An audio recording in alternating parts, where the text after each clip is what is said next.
Exercice de mathématiques, niveau terminal sciences, maths et terminal sciences expérimentales. Exercice, on considère la fonction g définie sur R par g de x est égal à facteur 2x moins 1 exponentielle de 2x plus 1. Petit 1, déterminer le sens de variation de g. En petit 2, présenter son tableau de variation. En petit 3, en déduire le signe de z sur R. 4, petit a, résoudre dans R d'une équation 1 moins g de x supérieur ou égal à 0. En petit b, calculer l'intégrale i est égal à l'intégrale bornée de 1 demi-0 de 1 moins g de x, g de x. Donc, chers candidats, voici un petit exercice que nous allons corriger ce matin. Donc, passons directement au corrigé de ce petit exercice. On dit ici, on considère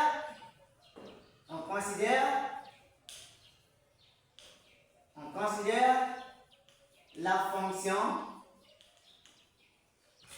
fonction g définie sur R par g de x est égal facteur 2x moins 1 exponentielle de 2x plus 1. La première question, on dit de déterminons le sens de variation de g.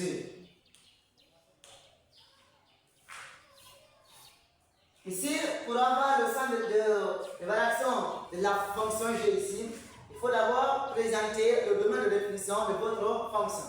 On dit que la fonction g est définie sur R. Oui, pourquoi? Parce que si vous regardez l'expression de votre fonction, il comporte deux autres grandes fonctions. La fonction polynôme et puis la fonction exponentielle.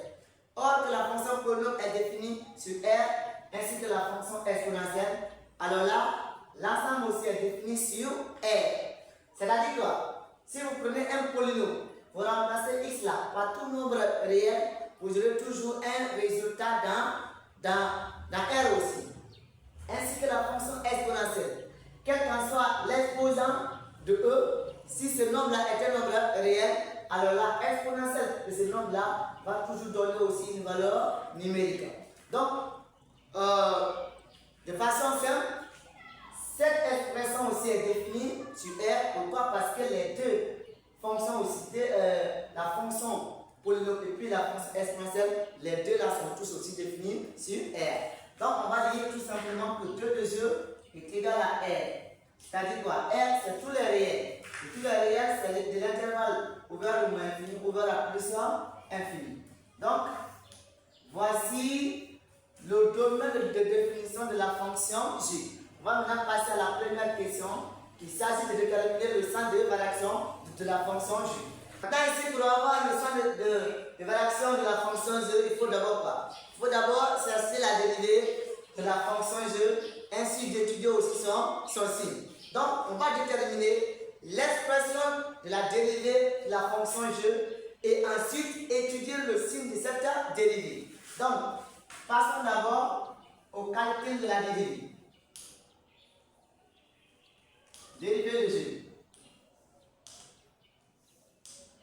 Ici, on travaille ici dans R. Donc, on dira par quel que soit x élément de R, la dérivée de la fonction G, c'est quoi? On sait que g de x, voici son expression. Donc, on va prendre 2x moins 1 exponentielle de 2x plus 1. On dérive tout ça. Donc, ici, on va dériver cette expression. Or que cette expression est une somme. Voici plus. Le premier terme est là, le deuxième terme est là. Donc, pour dériver une somme, on dérive chaque terme et puis on fait leur association. Donc, on va dériver ça d'abord. Avec la dérivée de G est égale à quoi? Facteur 2x moins 1 exponentielle de 2x, le tout dérivé plus encore un dérivé. Donc, la dérivée de G va donner quoi ici?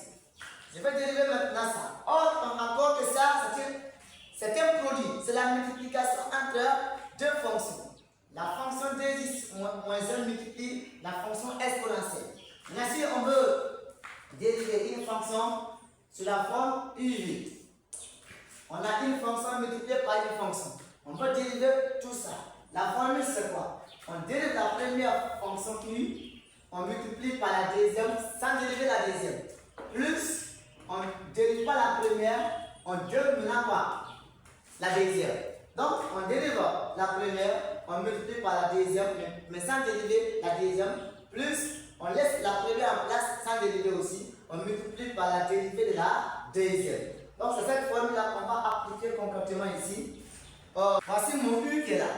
Donc, je vais dériver d'abord la première, 2x moins 1 dérivée. Je ne dérive pas la deuxième. Plus, je vais laisser la première en place sans dériver.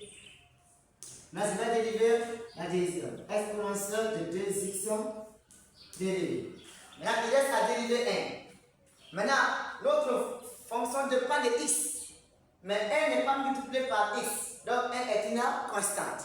Donc la dérivée d'une constante est égale à 0. Donc dérivée de 1 c'est toujours ici 0. Maintenant on va toujours. Donc rester là. La dérivée de x maintenant c'est quoi?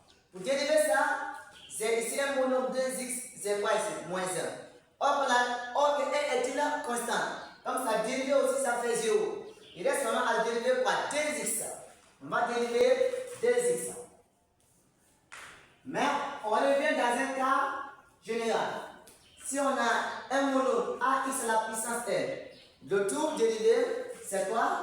On fait descendre l'exposant. L'exposant en descendant, il va multiplier quoi? Le coefficient a. Donc j'aurai a multiplié par l'exposant n. Je prends la variable, je soustrais, je diminue l'exposant de départ de 1. Donc j'aurai ici n moins 1. De façon concrète, si j'ai 2x à la puissance 3, le tout dérivé. Je vais faire descendre 3, mais 3 en descendant, il va multiplier le coefficient qui est 2. Donc je le 3 fois 2, ça fait 6. X, je prends la variable, je vais diminuer l'exponent de départ de 1. J'avais ici au départ 3, j'enlève 1 dedans, ça va rester quoi bien? 2. Cela veut dire que 2x à la puissance 3, le tout dérivé, ça va donner 6x à la puissance 2. Maintenant, quand j'applique ça ici, 2x, l'exponent ici c'est 1. Donc, 1 descend pour multiplier 2, c'est toujours ici 2. Je prends la variable x, je vais enlever 1 dans l'exposant de départ. L'exposant au départ, c'est 1. Donc, 1 moins 1, ça fait ici 0. Donc, je sais que tout le monde à la puissance 0, ça fait 1. Donc, j'aurai ici 2 multiplié maintenant par 1. Et 2 fois 1, c'est toujours ici 2. Donc, 2x, le tout dérivé, ça va donner tout simplement ici 2. Donc, j'aurai ici 2. Tout ça, la dérivée, ça fait 2.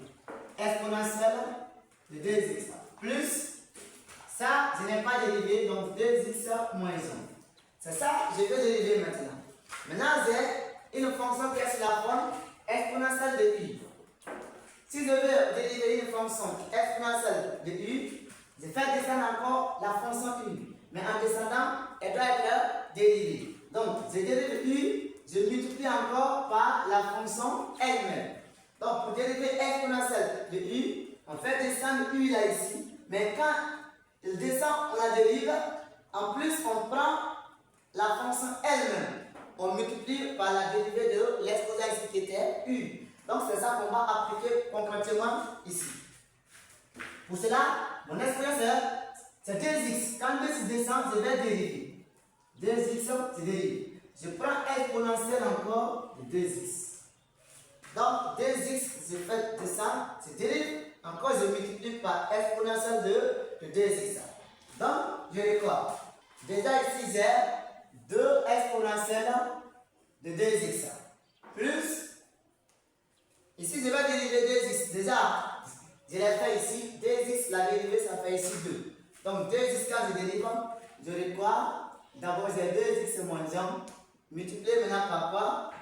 Ça va rester 2 ici, exponentielle de 2x. Voilà, donc, je vais dériver 2x seulement, ça va rester 2. 2 va multiplier exponentielle de 2x.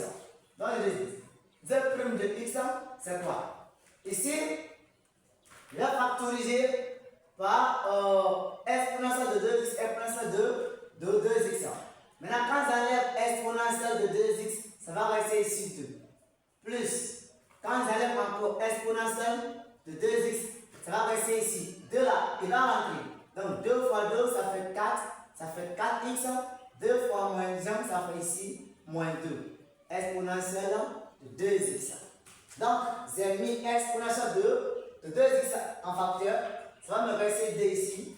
Quand j'enlève ça, ça va rester 2 facteur 2x moins 1. Le tout multiplié par 2. Donc, quand je fais rentrer 2, 2 fois 2x, ça fait 4x. 2 fois 1, ça fait ici. Bon, comme j'ai déjà moins ici, 2 fois moins 1, ça fait ici moins 2. Donc, qu'est-ce que ça va donner? Maintenant, j'ai 2 moins 2, ça fait 0. Ça va rester tout simplement 4x exponentielle de 2x. Donc, 2 prime de x, voici son expression, qui est 4x exponentielle de 2x. Donc, on vient de calculer la dérivée de la fonction z.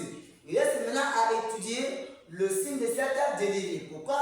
Parce que c'est le signe qui va nous indiquer si la fonction est croissante ou bien si la fonction est décroissante. Donc, signe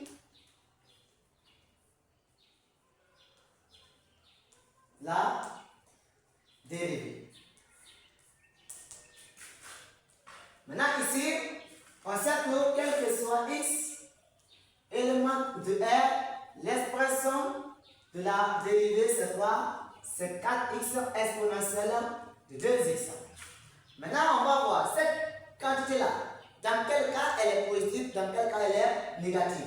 Maintenant ici, puisque 4x est multiplié par exponentielle de x, or que, quel qu'en soit l'exposant de l'exponentielle, le résultat est toujours supérieur à 0. Est toujours supérieur à 0. Strictement supérieur à 0. Donc, quel que soit x, un élément de R, exponentielle de 2x est toujours supérieur à 0. Exponentielle n'est jamais égal à 0, ou bien n'est jamais plus petit que 0. Il est toujours supérieur à 0. Cela veut dire quoi? Puisque c'est la multiplication entre 4x et exponentielle de 2x, or que exponentielle de 2x est positif, donc le signe de tout ça dépend maintenant de 4x. Si 4x est positif, tout ça c'est positif. Si 4x est négatif, tout ça aussi c'est négatif. Donc on dira quoi? Donc, le signe de la dérivée dépend de celui de 4x. Donc, ce 4x, maintenant, on va étudier son signe. Alors là, on peut le faire dans un petit tableau. Tableau de signe de 4x. Donc, on fait comme ça.